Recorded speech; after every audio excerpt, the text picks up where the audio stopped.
Comunicación en Democracia presenta Tetra Ágora, Dialogando Saberes. Compartiremos temas sociales, economía, política, cultura, medio ambiente, ciencia y tecnología, deporte, salud, turismo y mucho más. Bienvenidos.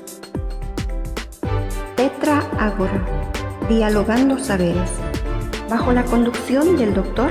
Félix Chambi. Muy buenas tardes, bienvenidos a este espacio de Tetrágora. Comunicación en Democracia, un espacio para reflexionar, para dialogar saberes, un espacio para analizar temas del ámbito nacional, en todos los ámbitos posibles: cultura, economía, sociedad, política y por supuesto también el tema de la ciencia y la tecnología. Deportes, ¿por qué no? Deportes, ¿por qué no también? Un tema apasionante que también va a ser parte de este programa. Entonces, quiero dar la grata bienvenida al licenciado Jorge Paniagua, psicólogo de profesión con especialidad en la República de Alemania. Así que vamos a darle la cordial bienvenida. Bienvenido, licenciado. Muy buenas tardes. Muy buenas tardes. Gusto saludarlos, como siempre. Dispuestos a compartir temas de amplia cobertura y, ¿por qué no?, temas de interés general. El tema que nos preocupa y que es una preocupación de la sociedad actual es la violencia intrafamiliar. Un tema que preocupa a psicólogos, a educadores, a comunicadores, pero también a los abogados, que tenemos casos relativamente complejos donde hay la participación de la esposa, el esposo, incluido la familia como tal, de tal forma que muchas veces esto llega a estrados judiciales. Estamos hablando ya, diremos, de delitos, ¿no es cierto?, que incluso derivan en un feminicidio. Es decir, hay aspectos que vamos a tratar en esta oportunidad y queremos que usted nos ayude a compartir sus conocimientos especializados en este tema de la violencia intrafamiliar. Licenciado, ¿cómo ve este tema de la violencia intrafamiliar en nuestra sociedad? En la ciudad del Alto, por ejemplo, ¿cómo puede usted ver esta situación del problema como tal? ¿De dónde nace? ¿De dónde viene? ¿Cómo es que tenemos esta violencia intrafamiliar?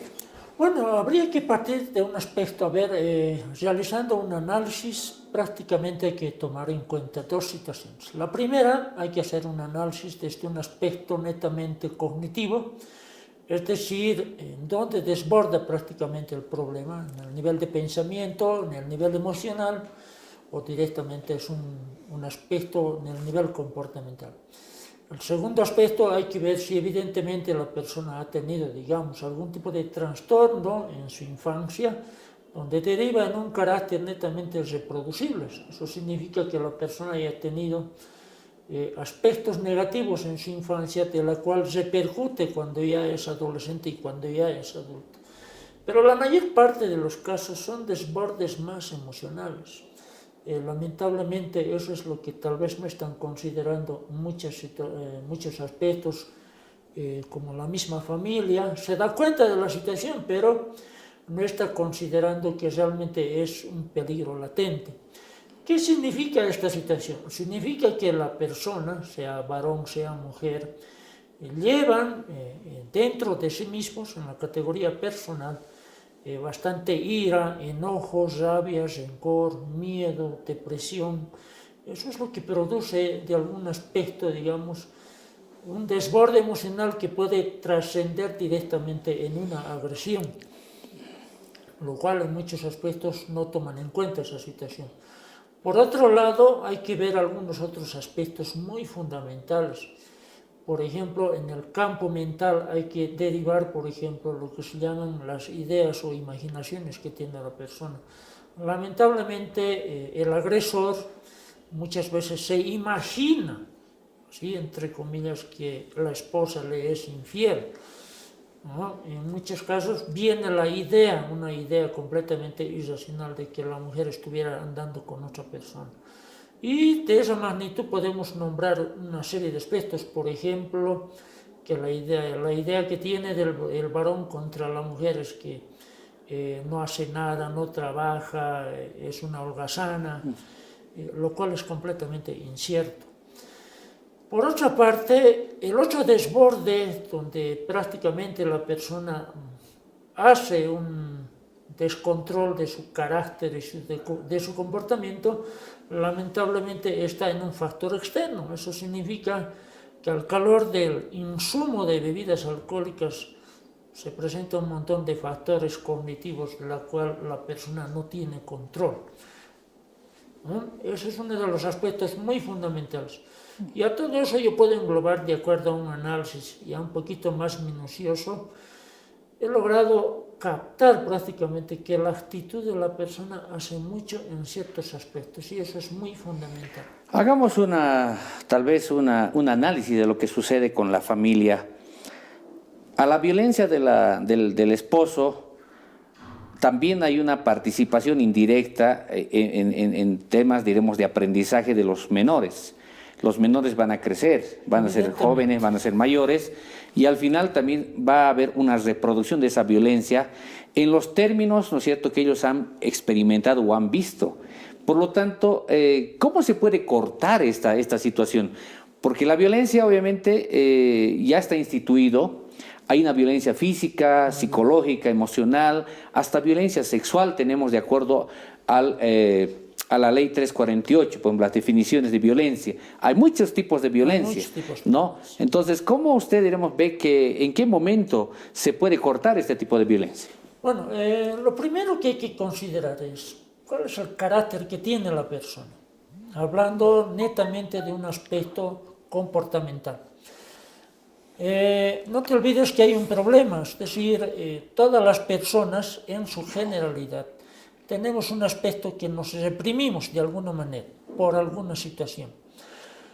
El problema está en que nunca hemos logrado alejarnos de esa situación, nunca hemos logrado desbordar esa situación. Eso significa que la persona, al estar autorreprimiéndose, está prácticamente en un problema emocional muy serio. Lo que significa que la persona, al no liberar ese tipo de emociones que tiene guardada, puede perder el control y prácticamente desborda en un acto violento. Ahora, ¿por dónde empieza prácticamente la violencia? Normalmente empieza por un acto emocional, ¿no? Insultos, gritos, ofensas de palabra, humillaciones de palabra. Y automáticamente, en la medida que vaya avanzando ese carácter de ser agresivo emocionalmente, va en un desborde donde se llama el desborde del comportamiento. Significa que la persona prácticamente descontrola su actitud emocional para descontrolar y desbordar en un acto de su comportamiento. Eso significa que puede agarrar cualquier objeto, puede ser cuchillo, cuchara, cualquier elemento, con tal de ofender directamente físicamente a la otra persona. Entiendo lo que señala, sin embargo, me parece que es importante saber cómo cortar esto, y me refería un poco a la actuación o a la implementación de políticas públicas ya del Estado a nivel central, ya de las gobernaciones, ya de los municipios.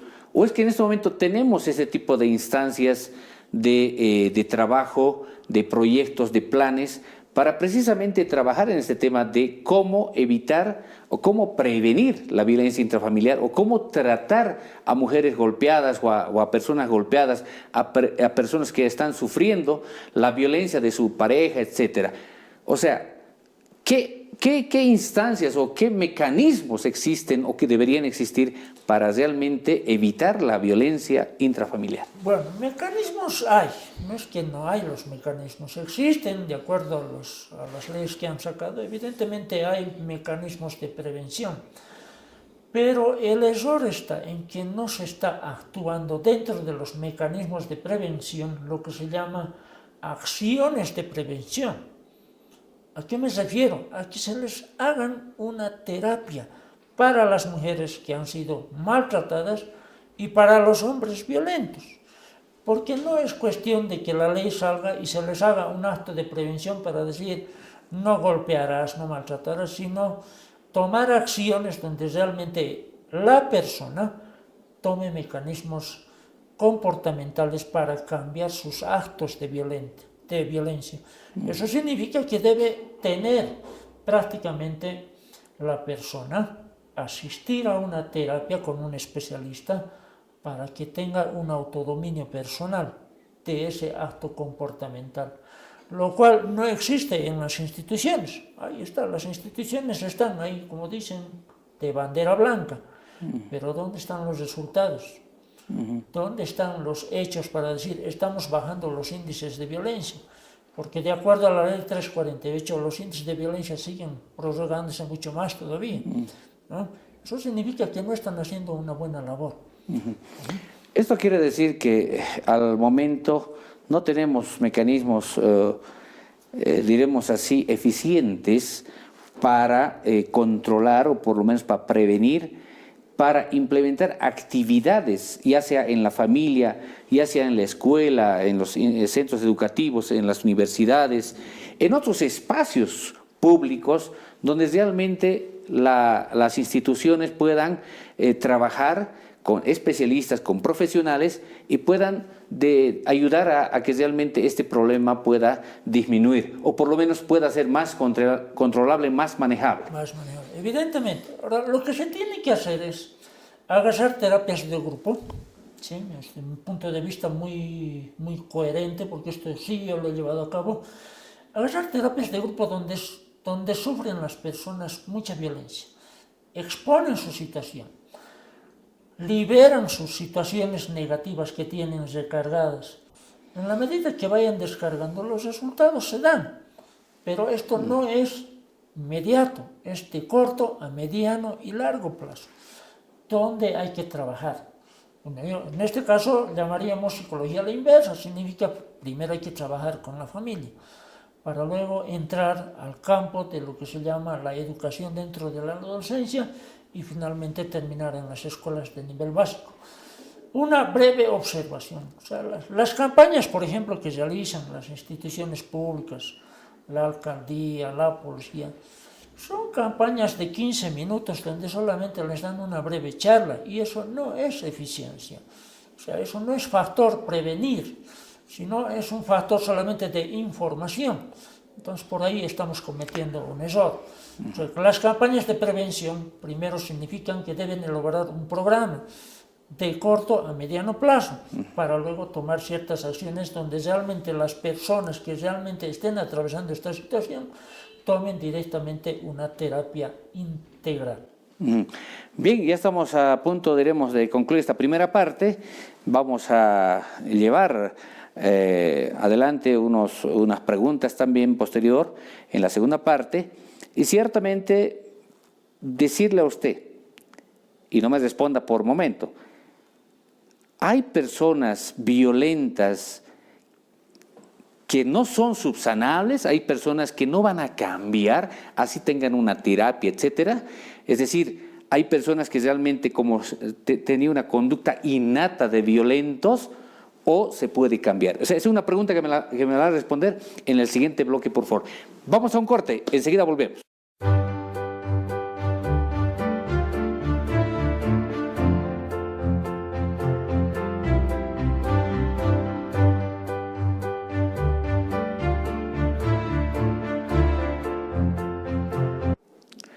Retornamos con el programa Tetrágora, Comunicación en Democracia.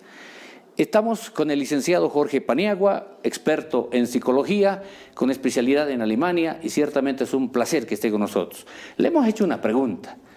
Hay personas que siendo violentas se hacen los tratamientos correspondientes y no cambian esa actitud violenta. ¿Hay esos casos o todos los que se someten a un tratamiento llegan a cambiar y llegan a ser personas diremos así, de no violentas, personas ya más tranquilas, vamos a decir? Bueno, hay que considerar algunos aspectos. Cuando el violento ha sufrido desde la gestación mucha violencia, mucho maltrato, una especie de psicopatía desde la infancia de su progenitor, tenemos un caso muy delicado. Evidentemente la persona muy poco y muy improbable, podemos decir, que pueda llegar a cambiar. Eso significa que prácticamente está dentro de los genes la situación que está llevando y prácticamente se lo puede considerar como una persona psicópata. ¿Podemos hacer un parangón con lo que, por ejemplo, la teoría lombrosiana, por ejemplo, el criminal nato, por ejemplo, donde sus características genotípicas, etcétera, lo catalogan como una persona así violenta? Es un criminal nato, o sea, una persona que en su esencia vive la violencia. ¿O cómo podría explicar usted eso? No, prácticamente la persona ya vive, como se dice, en la gestación. Pero hay otros casos donde realmente a partir de la infancia, me refiero a partir de los 2 años, prácticamente el niño, cuando sufre aspectos violentos, se convierte, o sea, es inducido, a eso me refiero, se convierte en un agresor potencial. O sea, que va aumentando su agresión gradualmente, hasta llega al límite de ser un homicida. ¿Potencialmente se puede cambiar esa persona? Sí, se puede cambiar, pero el tratamiento no es de un mes, como a veces uno cataloga. De acuerdo a muchas estadísticas, mínimamente tardan 10 años en mejorar su conducta, su comportamiento y todo su esquema cognitivo como tal, su forma de razonar, su forma de sentir, sus desbordes emocionales, todo. Además, que tiene que tener mucha ayuda profesional, o sea, no solamente de un terapeuta, de un psicólogo o de un psiquiatra, necesita de varios elementos. Y también hay que ver los mecanismos de seguimiento que se les realiza, es decir, mecanismos de afronte, que significa se les hace un seguimiento para ver cómo se está controlando en la casa, en el contexto social, en su actividad laboral. Solamente de esa manera podemos ver los cambios que se pueden realizar en la persona. Ahora, también tenemos casos donde realmente la persona tiene oculto la situación. Es como decimos, los psicópatas, por ejemplo, visten bien. Son inteligentes. Son muy elegantes, son muy inteligentes, pero prácticamente son personas que saben dónde van a atacar, ¿no? Tienen su población específica, qué tipo de personas van a agarrar. Yendo al punto, ¿el violento nace o se hace? Así, bueno, correctamente respondido. ¿Cómo respondería usted? Son 2 cosas, o sea, el violento se hace y también nace. Wow. O sea, no es solamente una sola cosa, ¿no? Es decir, el violento se hace. Bueno, en nuestro medio prácticamente el violento se hace. Pero en otras partes del mundo, por ejemplo en Europa, el violento nace, ¿no? O sea, la diferencia es muy abismal. Bueno, en todo caso, en nuestra sociedad tenemos, por ejemplo, la violencia importada. Hay muchos violentos y gente criminal que migra a nuestro país, por ejemplo, de Colombia, vienen del Brasil, etcétera.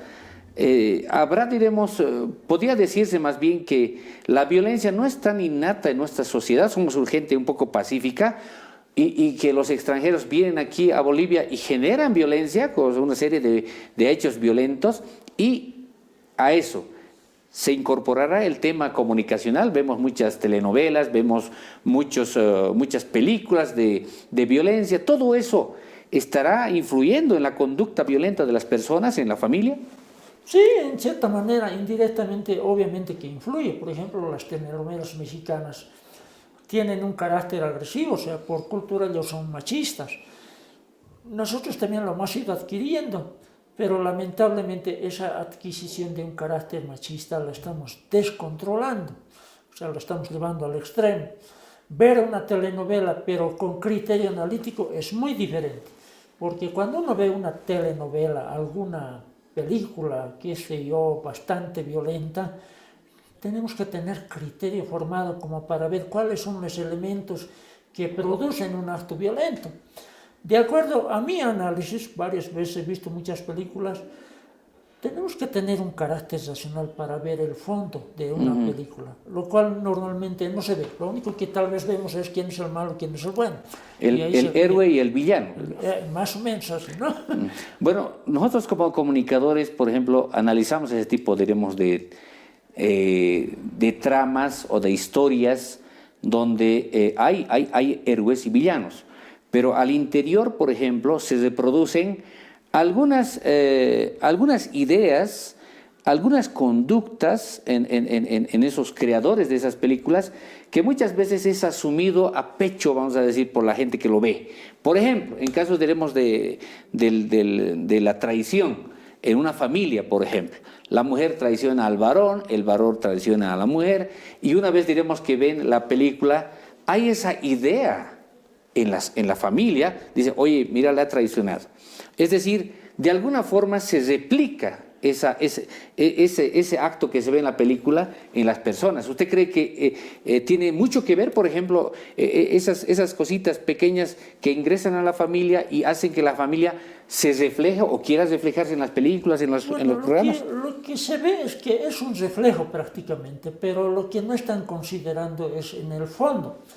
La situación del fondo es que el manejo del discurso que tienen los actores, por ejemplo. Muchas personas no toman en cuenta esa situación. ¿A qué me refiero? Me refiero a que la forma de hablar, cada palabra que emiten, prácticamente tiene doble sentido, hasta manipuladora, en las cuales las personas no las toman en cuenta, pero se dan cuenta por los actos que tienen, ¿no? La manipulación en sus actos, en el manejo de la situación de su propio entorno. Pero nosotros, desde mi óptica, tenemos que ver un análisis en el discurso que manejamos. La persona realmente estará manejando un buen discurso a la hora de expresarse con otra persona para desbordar luego en una actitud probablemente incoherente o coherente, porque es una provocación en algún momento, de las cuales muchas veces no toman en cuenta. Basta con que una palabra sea mal interpretada, puede desbordar en un acto descontrolado emocional. ¿A qué se refiere? O sea, un ejemplo en nuestra sociedad.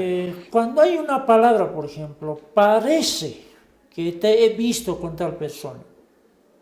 Entonces, el parece se puede dar muchas interpretaciones. ¿Con quién estabas? ¿Cómo estabas? No, ya estás de hecho con esa persona.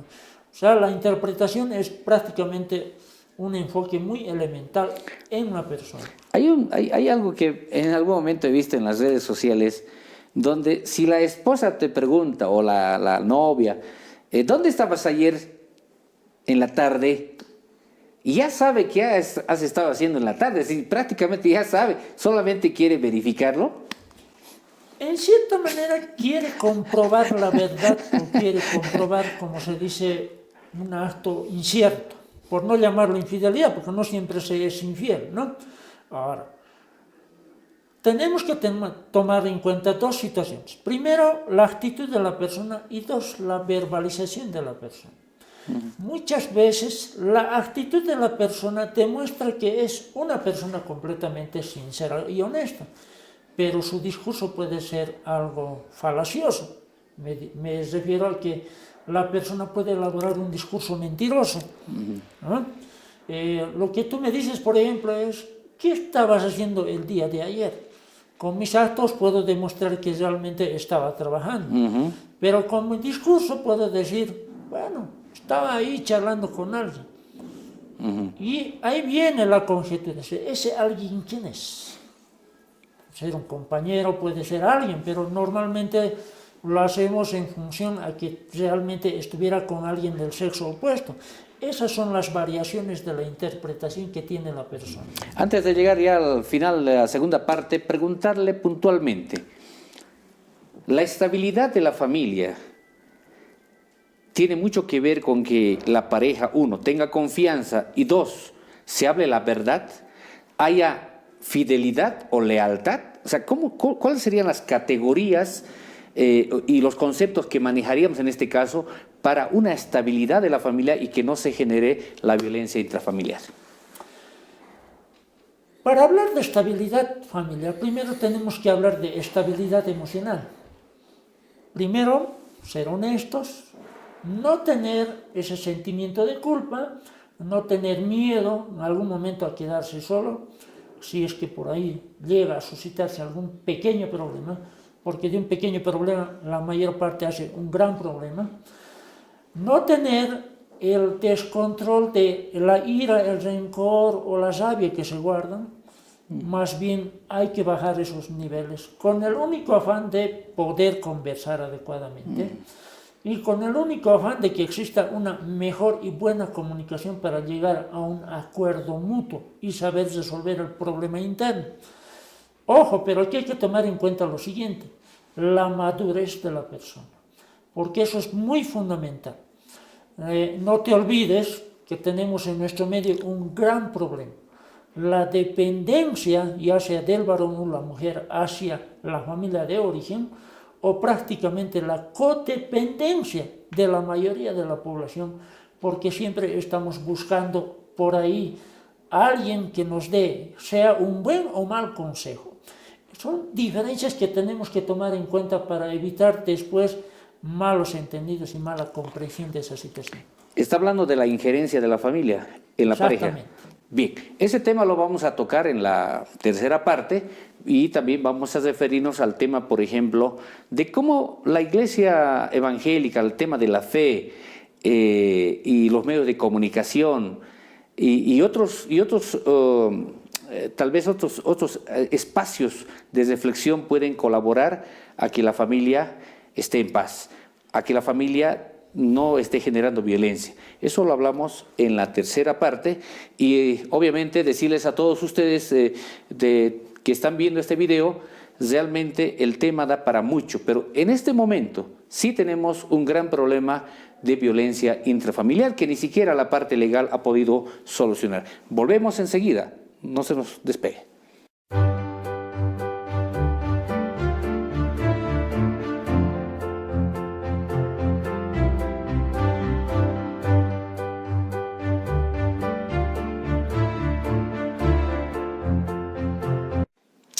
Regresamos en la tercera parte con el programa Tetrágora, Comunicación en Democracia.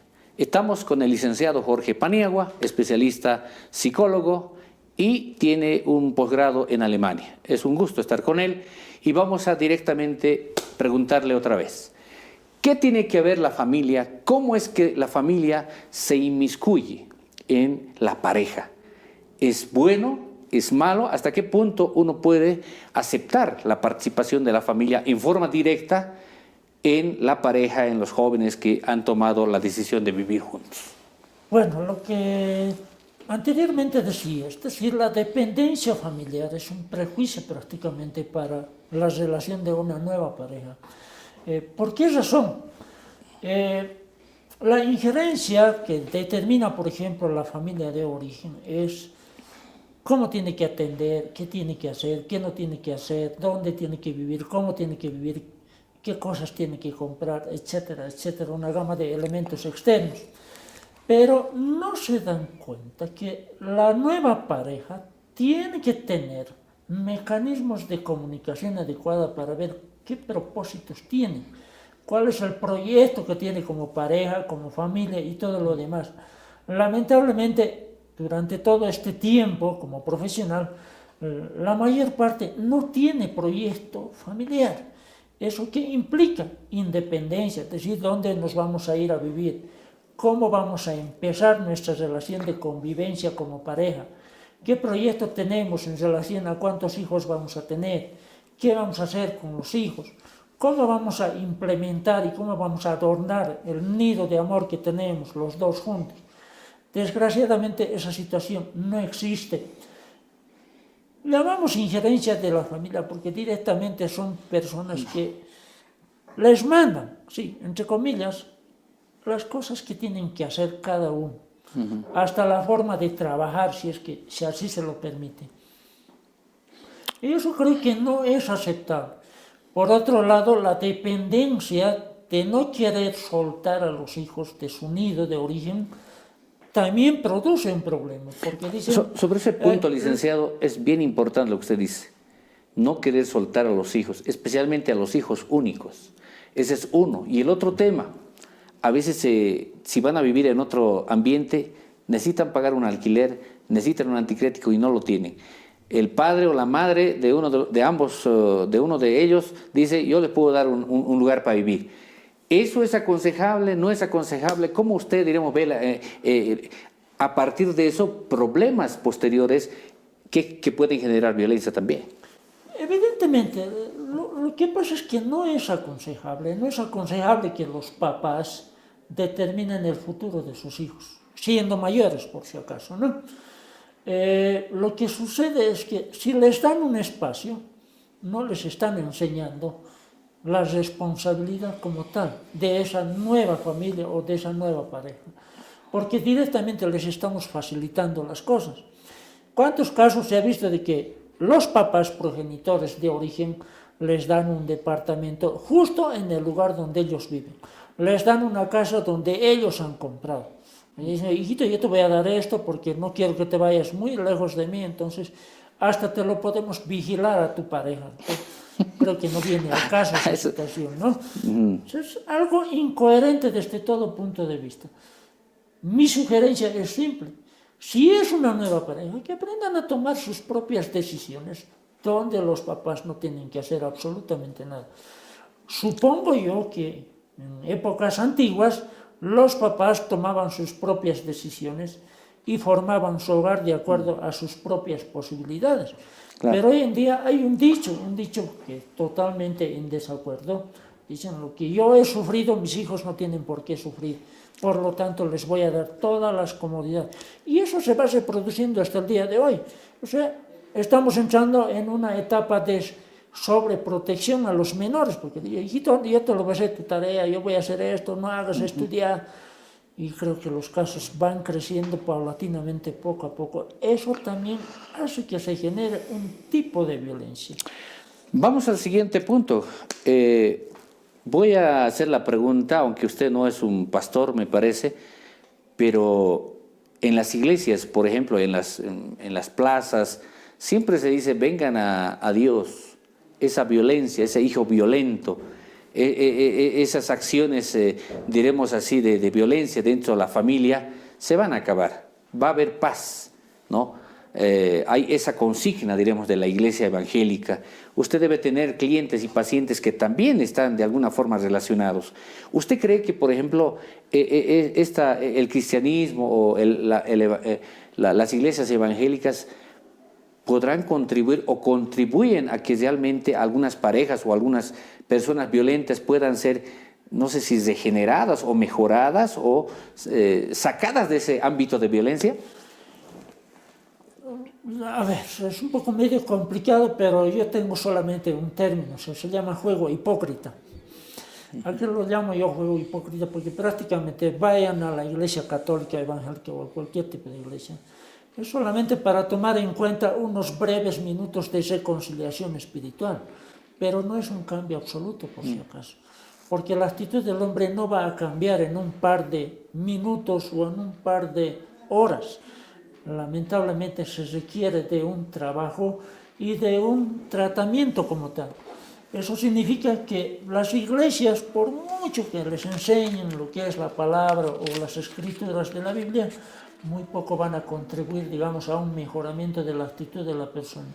Tenemos que tomar conciencia desde lo más profundo de la persona. ¿Realmente la persona estará consciente de ser agresor? Porque hay personas que sí reconocen, dicen, sí, soy violento, soy agresor y necesito ayuda. Hay otros que son agresores y dicen, yo nunca jamás he sido agresor, pero inconscientemente demuestra una actitud completamente agresiva. Bien, vamos a hablar un poquito del tema normativo. En algún momento se hablaba de que la norma solamente es para castigarlo al agresor, al violento, y sin embargo la violencia sigue creciendo.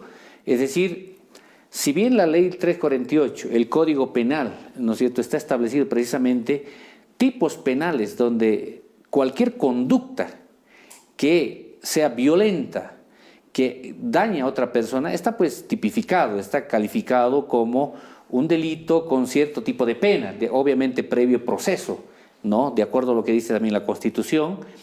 La ley 348, por ejemplo, aquí en la ley 348, tiene una finalidad interesante. ¿Qué dice, por ejemplo, el artículo 2 de la ley 348? La presente ley tiene por objeto establecer mecanismos, medidas y políticas integrales de prevención, atención, protección y reparación a las mujeres en situación de violencia, así como la persecución y sanción a los agresores, con el fin de garantizar a las mujeres una vida digna y el ejercicio pleno de sus derechos para vivir bien. Es muy bonito el artículo 2 de la ley 348, o sea, bien redactado, y sin embargo, al presente, ¿no es cierto?, la única forma que yo estoy viendo en nuestra sociedad es que se lanza a la policía a buscar a los agresores, detenerlos, aprehenderlos, llevarlos ante el juez y sancionarlos en San Pedro o en Chonchocoro, etc. ¿Será suficiente esta ley 348? Porque no solo dice, por ejemplo, la sanción, dice prevención, atención integral. O sea, ¿qué cosas está faltando? Y vuelvo a tocar este punto porque me parece importante. Bolivia, las instituciones del país, el Estado como tal, respondiendo a lo que dice la Constitución, la protección a la familia, y lo que dice la ley 348, y lo que dice obviamente el Código Penal, se está cumpliendo, hay ese trabajo, diremos así, sacrificado, ese trabajo con presupuesto, con inversión de parte del Estado, o todavía nos falta bastante? Yo creo que falta mucho, porque, como dice ahí la Constitución, lamentablemente no se está cumpliendo. Factores de prevención, o sea, hablemos claro, factor de prevención no es de 5 minutos o de media hora. Factor de prevención implica mínimamente un año. Factor de prevención. Factor de intervención. Intervenir no quiere decir solamente, a ver, ven, ¿qué ha pasado? ¿Por qué eres violento? Etcétera, etcétera. No. Intervenir quiere decir, ¿dónde está su problema? ¿Por qué? ¿Qué ha hecho? ¿Cuál es su situación personal? ¿Desde dónde surge su problema? Eso implica mínimamente 5 años de intervención para una persona, lo cual no se está dando esa situación. Lo que se está viendo es, si es agresor, se lo denuncia, se lo atrapa y se lo mete, se lo sanciona de acuerdo al delito, eso dice la ley. Puede ser 1 año a 3 años, puede ser de 5 años a 10 años, o puede ser directamente desde los 1 año hasta los 30 años. Pero la persona cambiará. Esa es la pregunta del millón. La persona no va a cambiar. ¿Al Estado le interesa que tengamos personas de paz? La Constitución es clara. O sea, por lo menos dentro de los principios y valores que propugna nuestro Estado plurinacional, dice, propugnamos la paz. Bueno, creo que no tenemos, lo que tú me acabas de mencionar es que lamentablemente no tenemos, digamos, cultura de paz, sino más bien estamos promoviendo la cultura de la violencia, porque directamente estamos rompiendo la norma. O sea, sacan una norma y la rompemos la norma, es decir, ha salido la 348 para decir evitar la violencia contra la mujer, evitar la violencia entre las familias. Sin embargo, estamos viendo que es todo lo contrario. Hay más violencia contra la mujer, hay más violencia contra la familia. Y prácticamente no se están tomando los mecanismos de intervención. Ni siquiera estamos hablando de mecanismos de prevención, sino mecanismos de intervención. Es donde más deberían trabajar en esa situación. Queremos agradecer su intervención, el aporte que nos ha realizado aquí al programa Comunicación en Democracia con el programa Tetrágora, y estamos muy contentos de haber contado con usted, profesional psicólogo, en esta primera versión de nuestro programa Tetrágora. Estaremos la próxima semana con otro tema, con nuestra problemática dentro de lo que es la comunicación, la política, sociedad, cultura, la ciencia y tecnología y por supuesto el medio ambiente, el deporte también que nos interesa. Será pues Hasta la próxima. Fue una producción de Tetra Ágora, Dialogando Saberes. Comunicación en la democracia. Muchas gracias.